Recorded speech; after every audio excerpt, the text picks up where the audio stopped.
నిరీక్షణ prayer house మరియు centre సంఘముల తరపున ప్రభువైన యేసుక్రీస్తు నామములో మీ అందరికీ నా ప్రేమ వందనములు. ఈరోజు దేవుని వాగ్దానం 2వ దశలోనికేయులకు రాసిన పత్రిక 3వ అధ్యాయం 5వ వచనం. క్రీస్తు చూర్పిన ఓర్పును మీకు కలుగునట్లు మీ హృదయములను ప్రేరేపించును. ఈ పత్రిక అపోస్తలుడైన పౌలు దశలోనిక సంఘానికి రాశాడు. అప్పటి సంఘంలో కొన్ని సమస్యలు ఎదుర్కొంటూ ఉన్నారు. హింస మరియు బాధలు, కొందరు ప్రభువు రాక దగ్గరగా ఉందని భావించి పనిచేయకుండా ఉండడం, ఆత్మీయంగా గందరగోళం కలిగిన పరిస్థితులు నెలకొని ఉన్న తరుణంలో పౌలు వారికి ప్రోత్సాహంతో కూడిన బోధను, హెచ్చరికను ఇస్తూనే దేవుడు వారి హృదయాలను సరైన దిశలో నడిపించాలని దేవునికి ప్రార్థన చేస్తూ ఉన్నాడు.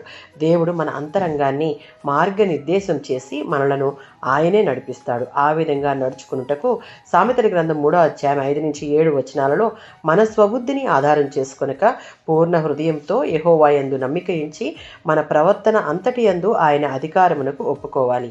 దేవుడు మనలను ప్రేమిస్తున్నాడనే అవగాహనలో నిలిచి ఉంటూ క్రీస్తు చూపిన ఓర్పును, కష్టాలలో నిలిచిన స్థిరత్వం మనం కూడా కలిగి ఉండాలి. 1 పేతురు పత్రిక 2వ అధ్యాయం 21వ వచనం. పాపులమైన మనలను ప్రేమించి మన కొరకు బాధపడి ఓర్చుకొని ఆయన అడుగుజాడలలో ఏ విధంగా సహనం కలిగి తండ్రికి విధేయత చూపుతూ సిలువకు అప్పగింపబడ్డాడో ఆ క్రమమునంతా మనకు ఒక మాదిరిగా ఉంచి ఆయన వెళ్ళాడు. విశ్వాసులమైన మనలో ఉన్న విశ్వాసానికి మూలం దేవుని ప్రేమ. ఆ ప్రేమలో స్థిరమైనది, అందులో స్థిరముగా నిలిచి ఉండాలి. క్రీస్తు సహనం మనకు ఆదర్శంగా తీసుకుని కష్టాలలో కూడా విశ్వాసాన్ని, సహనాన్ని కోల్పోకుండా మన ఆలోచనలు, నిర్ణయాలు దేవుని చిత్తానికి అనుగుణంగా మార్చుకుని మన హృదయాన్ని దేవునికి అప్పగించి ఆయన నడిపింపుకు లోబడాలి. ఆమేన్.